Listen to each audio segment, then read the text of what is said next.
Hello, my name is Anna, and I love trying vintage recipes. So today I'm trying 3 Betty Crocker recipes from the 1950s. Today I'm featuring Betty Crocker's Guide to Easy Entertaining, How to Have Guests and Enjoy Them. Betty, yes, we need this. And I am saying that as much to myself as I am to any of you watching out there. I am not always the best at having people over. I just never quite feel ready to do it. You know, I want to wait until the conditions are absolutely correct and my house is spotless and everything is perfect. But I think it's really important. I think it's really important to gather with your friends, with your family, or even if you're just like meeting someone new. So again, I'm telling that to myself. I'm not telling it just to you all out there. I ended up reading this entire book and it has some very interesting advice. Some of it that I came away with was very useful to me. Some of it was a little bit interesting, and I can't wait to talk about this book. But first, I have to try a few recipes. The first recipe I want to try for my little snack spread is this chili dip. Now, this recipe is not going to be very hard to put together, but I wanted to start with it mostly because I want to give this some time in the refrigerator so that the flavors can kind of get to know one another. And I also wanted to try this one. I wanted to choose this one because these are ingredients that I have on hand most of the time, which kind of lends itself well to making a little last minute snack spread if I want to invite someone over. And you may already know that I just love to use what I have on hand. It's very nice not to have to make a special trip to the store if someone's dropping by for some drinks or snacks or just to have a little chat or whatever. So let's see here. It just says combine all ingredients, cover and set aside in refrigerator for 1 to 2 hours to chill and allow flavors to blend. Exactly what I just said. Okay. It also says serve as a dip with shrimp or cauliflower. I can't eat the shrimp. I will not go to the hospital for views. So I got some cauliflower to try this with, but I'm also going to maybe put some on crackers and see how that is. So I am cutting the recipe in half. I'm just making a small amount to try it out. I'm going to start with a 1/4 cup of mayonnaise. Just use whatever kind you like. And a 1/4 cup of sour cream. So the same amount in sour cream. Sorry for any background noise. I do have as many windows open as possible because it's very nice outside. So you might just hear some birds or some lawnmowers. Both are very popular outdoor noises in my neighborhood.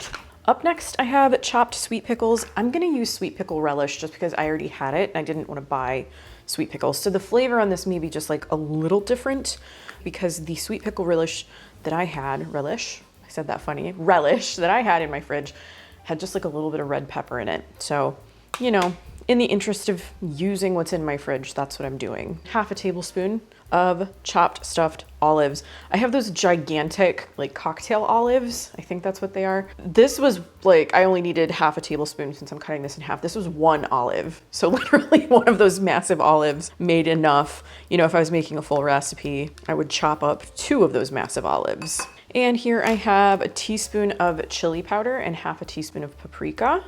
And then just a little bit of grated onion. I am really embracing the use of a grated onion, whenever a vintage recipe calls for them. And I'm starting to incorporate grated onion into some of the things I make. I've always used it, or for a long time I've used it in my basic meat sauce. Have that recipe here on the channel just because it lends that onion flavor without like the big chunks of crunchy onion. And I think also like the liquid that comes out of the onion has a lot of flavor. I'm gonna whisk this up. Okay.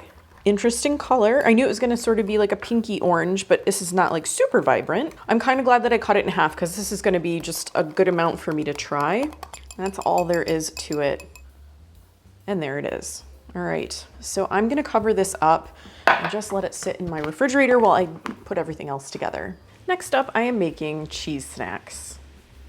I was doing a little bit of research online in preparation for this video, research about this book, and I did see these cheese snacks come up. This was after I had already chosen them as a recipe that I wanted to try. So that made me really, really excited. It sounds like some people remember their parents, or maybe they themselves, would mix these up, scoop them and freeze them, and then like bake them, kind of like having frozen cookie dough on hand. I'm not gonna try that this time, but if these turn out well, maybe that's something to think about. How nice is it to have something that you can pull out of your freezer and just like bake off and then have to give to someone? Love it. So this Recipe starts with Bisquick. I'm cutting it in half. This is half a cup of Bisquick. Bisquick is a baking mix and it is a General Mills product, so it's not surprising to find that as an ingredient in a Betty Crocker cookbook. You can use other types of baking mix. Some people even have homemade baking mix that they like to make. So I am preheating my oven to 450 degrees, and it just says blend thoroughly with fork the Bisquick, the cheese. So I have some finely grated cheddar here. I believe this is like a 1/4 cup. It says grated sharp yellow cheese. Mayonnaise. Actually, I'm gonna get a little spatula because I wanna get all the mayonnaise out of here. So this is a tablespoon of mayonnaise. Milk. Got some milk here. This is like 2% milk. That's just what I had in my fridge. Cheese, mayonnaise, milk. Oh, okay. I missed this part. I do have grated onion and parsley. I thought you put the grated onion in here. You actually mix the grated onion with the parsley. You roll this into balls and then roll it in the parsley. Okay. This book has been kind of a fascinating read. I'm in the process of reading the whole first half so that I can adequately cover it and discuss it for the second half of this video. All right, we're gonna go in with this little spatula. Make sure there's no dry parts in here. I'm gonna add, I wanna add just like a tiny bit more Bisquick. It is a little bit on the loose side. Sometimes I do find that with vintage recipes that use Bisquick, I do have to do something like this. Bisquick has been reformulated multiple times, so just putting that out there. This is one of the charms of vintage recipes. Sometimes you just kind of have to make accommodations for especially like ready to use products, like shelf stable products that have been around a while. I just added, you know, maybe a couple little teaspoons total. And I'm doing that because I have to roll this into balls, which makes me think maybe it needs to be a little bit firmer. Yeah, I think this is working out well. I think I'm gonna let this sit for maybe just a couple of minutes and make sure that it gets like fully hydrated. Okay, so I was letting this sit for like 5 minutes until, you know, it maybe rehydrated a little bit. I cleaned up just a little bit. And I did read further into the recipe again to refresh my memory. Initially I was going to scoop this because it says to shape into 1/2-inch balls. And then I decided to look at it like a ruler. I don't know if you're going to be able to see this.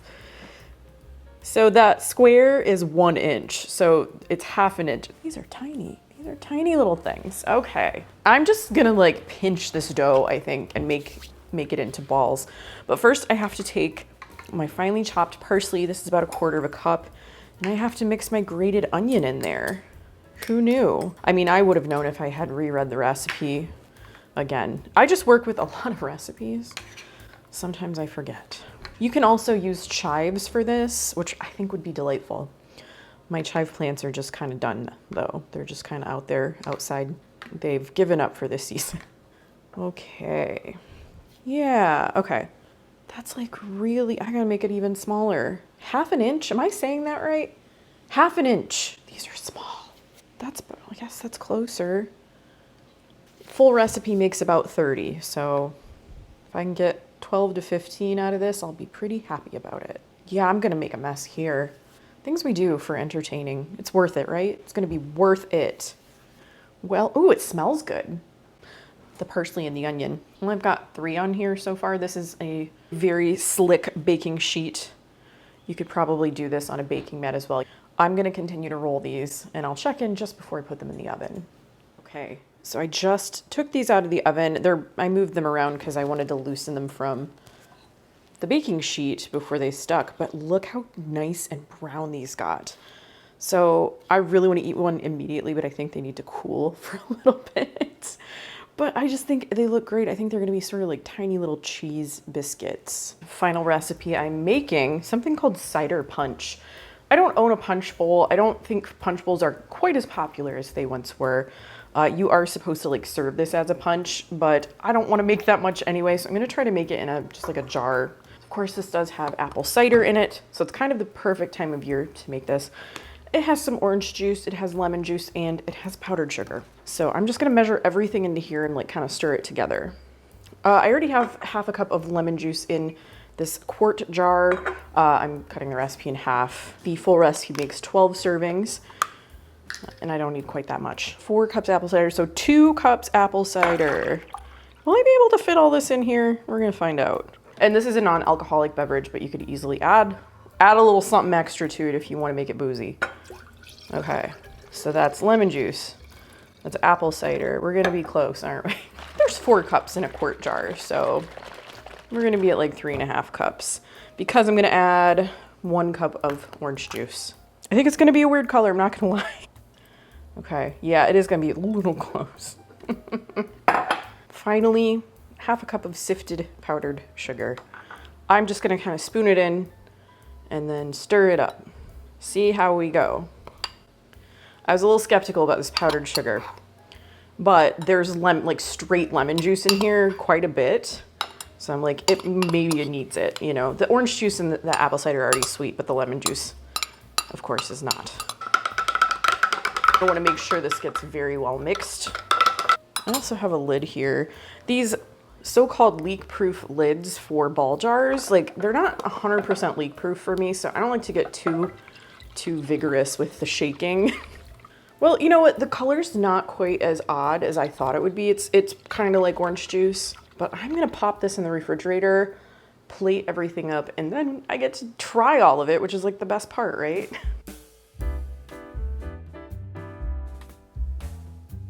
Here it is, my little snack spread. So initial thoughts. These smelled wonderful baking. I love how brown they got. I did sneak one when it was a little bit warmer from the oven.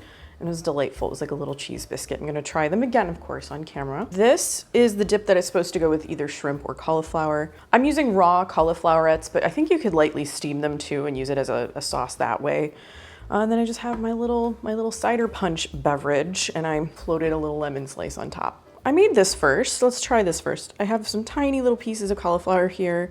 I do think it got a little bit more orange. The paprika and the chili powder kind of like really absorbed in there or something over time, and it is a little bit brighter in color. Cauliflower has a pretty mild flavor, so maybe that's why they chose it to go with this dip, because it does have, this has like quite a bit of flavor. It's got like a sweetened, tangy kind of flavor. You can taste the onion, and then the paprika and chili powder really kind of show up in there too. I'm gonna get a cracker. I'm gonna try it with a cracker. Just to try, ooh, I got a little zestiness too, like at the back of my tongue. These are very lightly salted. Just a subtle sweetness. I don't think you would wanna go with like a super flavorful vehicle for this because you want the dip to shine. Because I was like, maybe like Fritos, corn chips. I think those are too salty. The cauliflower, it kind of makes sense now, but it is very tasty. It's a little bit different. I like having ingredients on hand to make dips, and a lot of good dips start with mayonnaise and sour cream, and then you can add whatever seasonings. If you want to make like a classic vegetable dill dip, it's just like a bunch of herbs and then you let it sit for a few hours or overnight. You can start with mayonnaise and sour cream and kind of like go from there and figure out what you want to put in it. But this is a really good one. I like the brininess of the olives and that sweet, like sweet pickle relish too. Okay, so I already tried a warm cheese snack, so I'm gonna try one that's cooled off quite a bit. They smell so good. Yeah, like when I tried it when it was warm, of course it was delightful. Had a very subtle savory flavor to it. It's really, very subtle cheesiness. I think these would also be good if you rolled them in like everything but the bagel seasoning. I think you could kind of change up what's on the outside a little bit. The chives would be just great, but this tastes good too, especially with the like the onion mixed in. These would be great with like a little bowl of soup, you know? You get a cup of soup at like a nice restaurant and they serve a few of these on the sides. I think that's a good idea. I like these a lot. I do want to experiment with this like freezing thing. Like, do you bake them and freeze them and then warm them? Or do you freeze them unbaked? I think I need to try it out because that idea is very intriguing to me. Very bite-sized. The size that I was making them, I got exactly 15, so exactly half a recipe, which, you know, to me means this is exactly the size that they're supposed to be. But that leaves us with the cider punch. The color's not quite as unusual as I thought it would be. Ooh, I smell the lemons a lot. I mean, there's a lemon slice on top. Ooh, that's nice. Okay, you get a nice tartness from both the lemon, but also a little bit from the cider. It's like tart, sweet, and then there's sort of like this smoothing, cooling effect that I think comes from the powdered sugar. I was afraid it was gonna be way too sweet with the powdered sugar, but I don't think that's the case. It is pretty sweet, but very I don't think it's overpowering. I don't think it's too much, especially when it comes to like punches. Like a lot of punch is pretty sweet. And punch glasses are usually small. They're like 4 to 6 ounces. This is a pretty small glass. I think this would be good with some sparkling water as well, if you wanted to sort of tone down the sweetness. But this is pretty dang good. I really like having an option for an interesting beverage. I don't drink alcohol. And I think there are, like, whatever, no judgment if you do, like, I just don't do it. But I think there are more and more people who are, you know, cutting back on their alcohol consumption, or they're doing like sober October or something. Is that a real one? I think that's a real one. So for whatever reason, people maybe are drinking less alcohol, and but they still want a fun drink. So this is kind of a cool thing that you could kind of mix up, have at the ready, and then either serve it as is, serve it with some sparkling water, or if you do want to have alcohol, just pour something in there, you know, whatever you got on hand, whatever you like. But anyway, I thought this was kind of a fun little snack spread. I don't know, does everything go together? I don't know if it really matters. I picked these from like different areas of the book. They all taste good individually. I don't know. I don't know if they're really meant to be a team, but they're, you know, they work for me. Betty Crocker's Guide to Easy Entertaining was published in 1959. And I just have so much to say about this particular book. I want to start with the cover because it is darling. Look at that. There's the back. And it looks like a needleworked sampler. It is very detailed. I've never covered this book before. And I think the reason is that it truly is a guide to entertaining. So there's a lot of text in here, and the recipes are kind of like interspersed. I would say there are much fewer recipes than there are like pieces of advice and like long passages and things like that. You'll get a lot more recipes in some of the other Betty Crocker cookbooks that are in this format. It is charming. It is, I mean, just having read through it, the advice is interesting. It is charming. The illustrations are so cute. My copy actually does include a personalized inscription. I bought this copy when we lived in California in Niles at one of the antique stores there. And this inscription, oh, it's so sweet. It says, 1/1/1966, gift to Nana Lulu from grandfather Willalulu, to be presented to Holly Baby very soon. She is 10 and a half now and will be entertaining on her own. I thought that was so cute. I love to imagine this being given as a gift to someone. So 1959. There were some social rules in effect, I guess, that like maybe we don't follow quite as much today. In the introduction, it says, the lives of all of us have changed vastly since we watched our parents preparing for the first big party we can remember. This is true of the brides as well as of the grandmothers among my readers. Almost without exception, our houses are smaller than those of our parents. Our clothes and manners are far more casual, and our entertaining is less formal, because most of us now care for our homes with little to no help. So I had to think about like the age group that maybe would have received this book or would have been reading it when it first came out. And that would have been like people my grandmother's age, probably. She had children at the time. I think actually she would have had all of her children by 1959. So she was a wife, a mother. When they're talking about the reader of this book, they're talking about someone that age. And her parents would have been my great-grandparents. And the parts that said, almost without exception, our houses are smaller, our clothes and manners are far more casual. I mean, I think today our clothes and manners are far more casual, and I don't mind that personally. Some of the rules in here seem a little stiff and a little formal to me.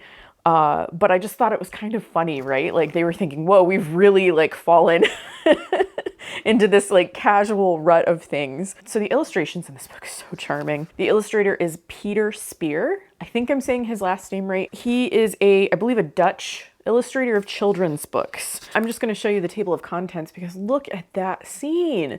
You know, I love the way they use color here where it's just kind of the black, white, and red. And then those just so cute, those line drawings, right? It's like a household getting ready for a big gathering. And same here, this is sort of an olive green. The illustrations, they just kind of go on and on throughout, and there's a lot of them. A lot of them are interspersed throughout the text of the book.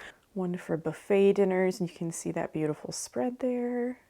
Oh, this was good too. This was like a turkey and stuffing recipe, and it's framed by this beautiful like turkey illustration. Delightful to look at, delightful to read through. The contents consist of planning your party, what to do about invitations, acceptances, and regrets, what to do when guests arrive and when they leave, and then they go into chapters that are sort of divided by the type of gathering that you're going to have, whether it's a dinner, big or small, after dinner coffee, potluck dinners, midnight suppers, lunches, teas, brunch. I mean, it has just about everything you could possibly think of in here and what to do in each situation. I think there's some good advice in here. Some of the rules maybe would apply a little differently in 2025 than they would back in 1959.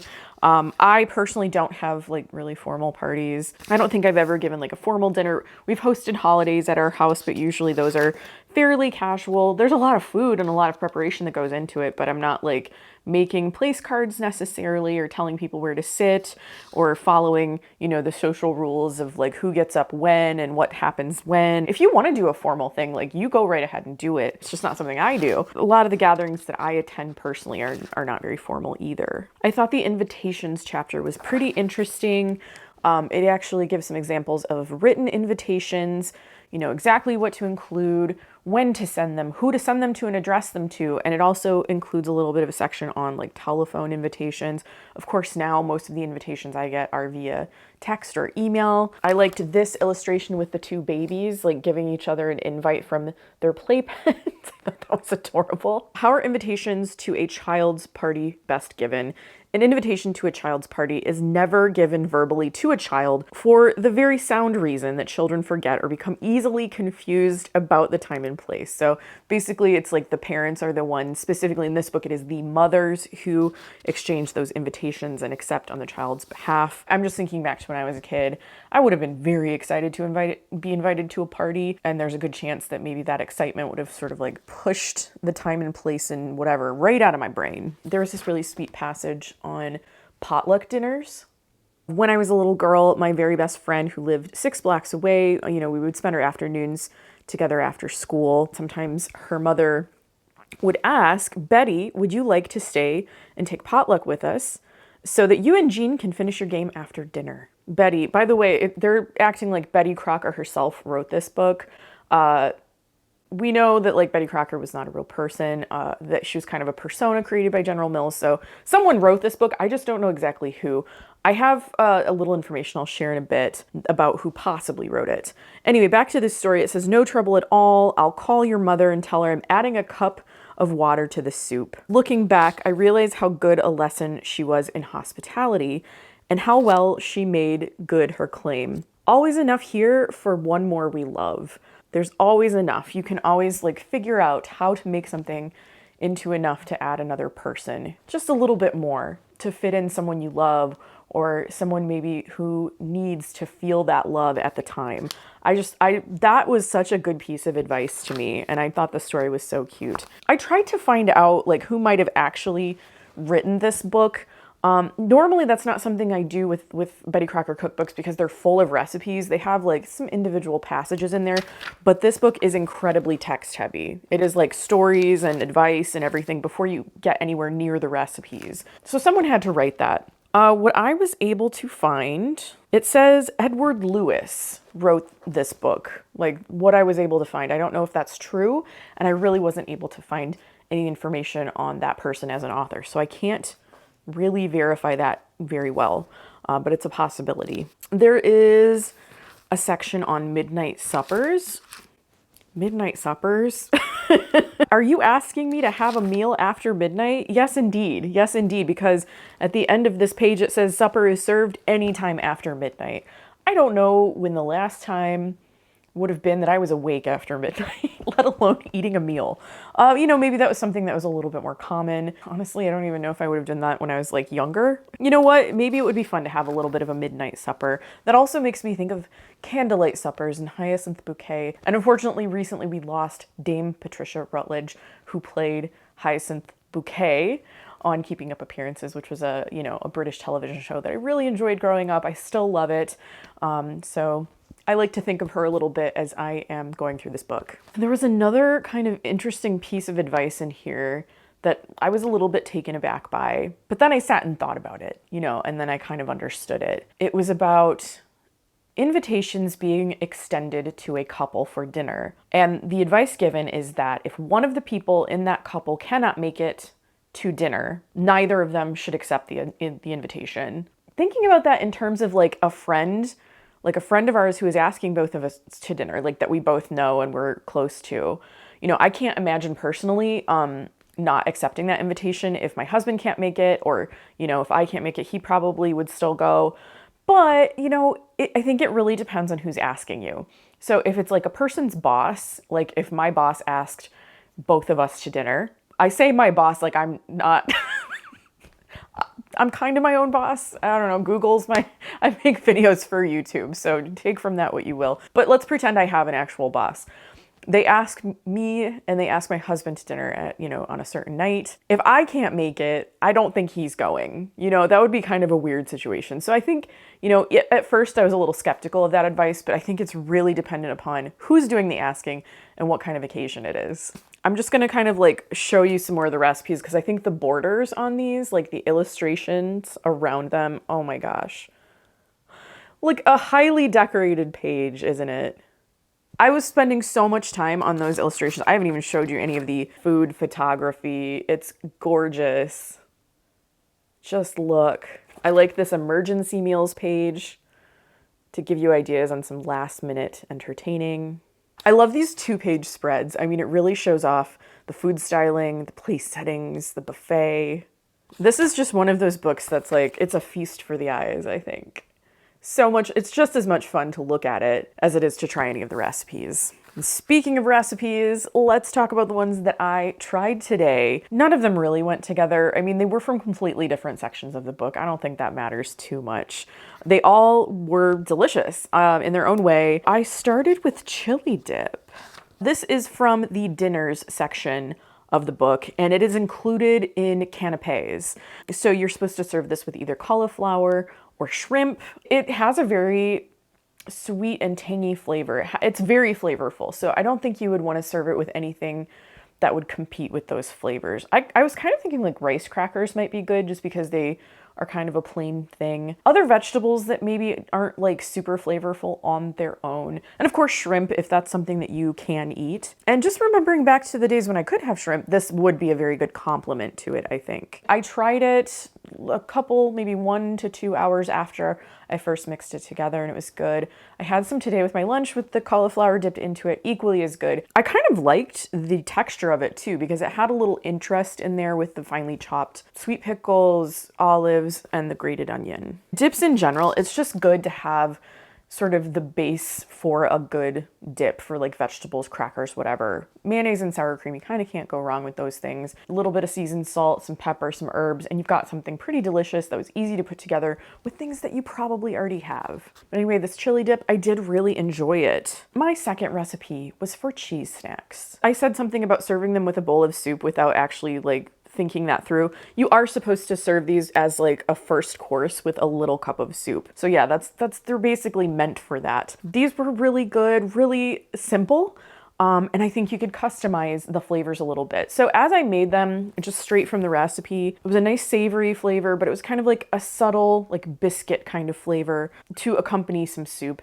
If you wanted these to be more standalone, like if you wanted them to stand on their own with a bolder flavor, I think you could change up the seasonings.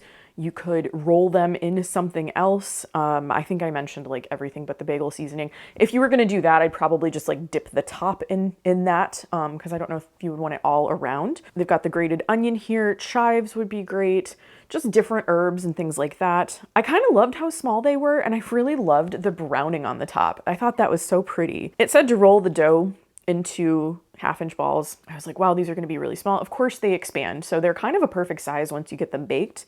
So I would recommend sticking to the size here. I have not done it yet, but I really want to experiment with freezing these. I came across a post where someone said that they did that or their parents did that. Actually, more than one post. So seems like these are kind of a common thing. Have you made them? These like Bisquick cheese snacks? Tell me about that. Leave me a comment and tell me about that because I do want to hear it. And finally, I made Cider Punch. This is actually from the teas section of the book. I read in here that you could serve tea and coffee, or as an alternative, you could serve tea and punch if you don't want to have coffee. By the way, there are tons of coffee drinkers in this book who drink coffee after their dinner, like at 7, 8, 9 p.m. I can't imagine. I would be up all night. I have usually one coffee in the morning, and I have to have it before about 2 o'clock or there's no hope for me getting to sleep. I can't really imagine drinking it at night after dinner. But anyway, this cider punch was really delicious. I was like worried about the powdered sugar, you know, I was like, is it gonna be weird or sweet or what was it, you know? But the effect of it was like, it gave it kind of a good mouthfeel. Is that a weird word? It had sort of like a cooling effect. I don't know how to describe it other than that.